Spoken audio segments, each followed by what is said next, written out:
Fisherman, Through and Through by Colleen Sydor, illustrated by Brooke Kerrigan. There once lived 3 fishermen, Peter, Santiago, and Ahab. They were tough. They were as salty as the bottom of a pretzel bag. They were as weathered as a twisted stick of driftwood. Yes, these 3 were fishermen through and through. Which is not to say they sometimes didn't dream of things other than fish, knotted nets, and salt water. Oh, Peter had heard of entire countries covered in vast seas of sand that spread farther than a body can imagine.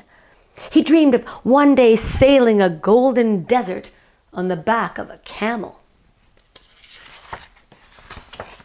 Santiago's attentions soared all the way to his feathered pals in the sky. He watched them glide in vast sea of clouds, stretching farther than a body can dream. He longed to sail the sky in a balloon and gaze at his beloved sea with the eyes of a gull. And Ahab? Even though Ahab's favorite color was the blue-green-gray of the sea, he had once seen a photograph of endless fields of rainbow tulips in Holland. What he wouldn't have given for his eyes to sail a vast sea of wind-tossed flowers as far as anybody could know.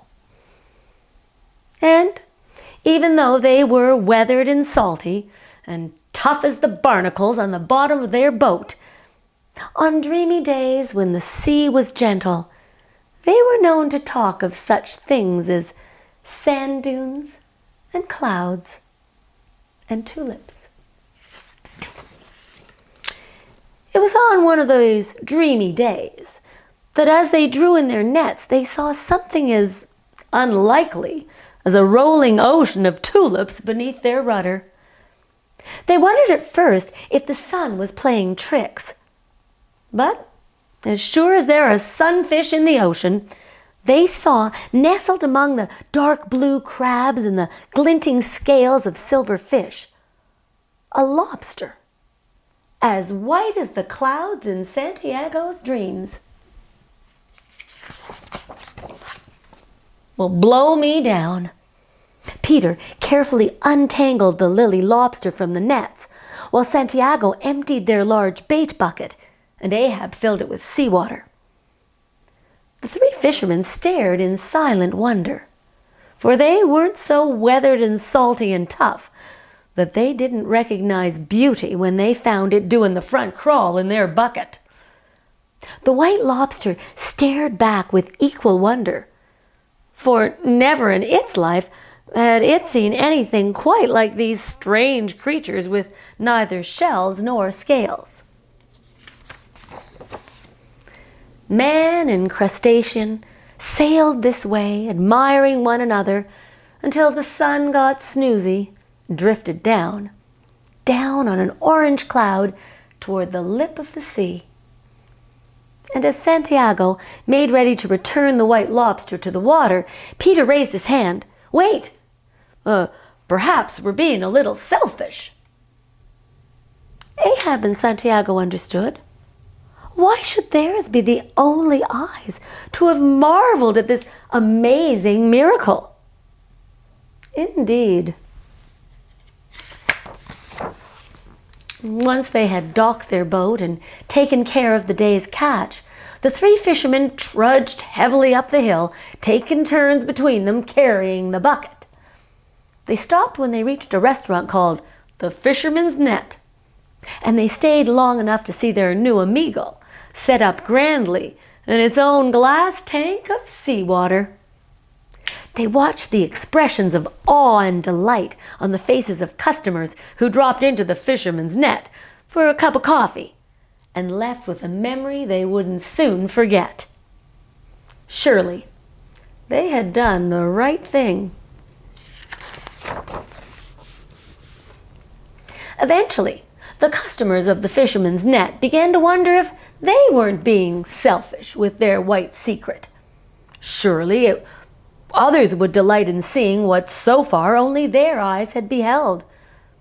When word of the albino lobster began to travel, so did photographers, marine biologists, newsmen, even a man from Ripley's Believe It or Not, to gawk at this rare creature.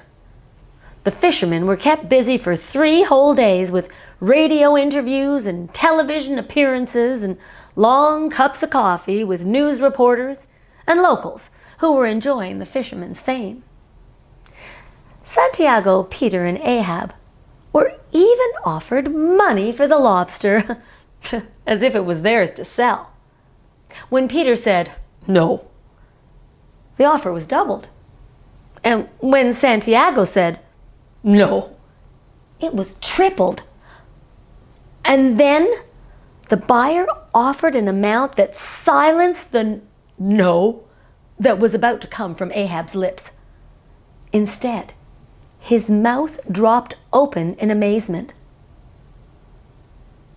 For that sum of money would more than allow Peter to sail a sea of sand, Santiago a sea of clouds, and Ahab a sea of flowers as far as a body could see. Blow me down. What were they to do?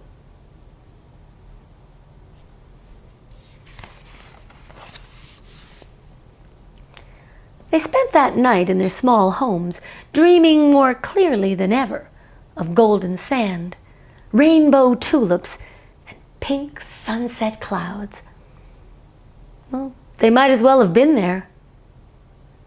Maybe they were. But their sleep was fitful, and all 3 found themselves waking often to the sounds of the night.